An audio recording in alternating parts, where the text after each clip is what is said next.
Стотина луѓе наместо масовен протест на плоштадот во Тетово. Дуи заплашуваше со масовност, но во центарот на градот фотографиите и снимките достапни на социјалните мрежи покажуваат дека поддршката на некогашната владеачка партија од албанската заедница во Македонија веќе ја нема. А протестот беше заради одлуката на Уставниот суд да ги укине преименуваните имиња на улиците и инфраструктурните објекти, донесено уште пред речиси 20 години. Учесниците залепија пораки со политичка содржина на стаклата на општинската зграда и оставија транспаренти пред влезот. Луѓето имат голем револт за одлуката на Уставниот суд за укинување на одлуката од 2006 година и секако дека ние поднесовме предлог до општина Тетово за да го решиме овој проблем. За познавачите на состојбите во политичкиот блок од албанската заедница, ова е само уште еден доказ дека интегративците го изгубија интегритетот. Самата ДУИ протестира пред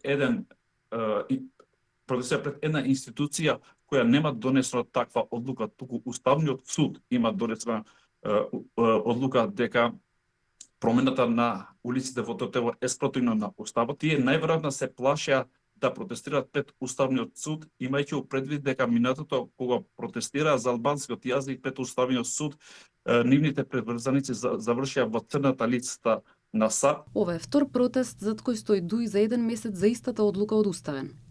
Пред овие два, ДУИ организираше и протест во Скопје, тврдејќи дека дошле да ги поддржат студентите од албанската заедница, меѓу кои имаше и дојдени од Косово и Албанија. Имаше инциденти и провокации, а се вееја албански знамења и се скандираше УЧК.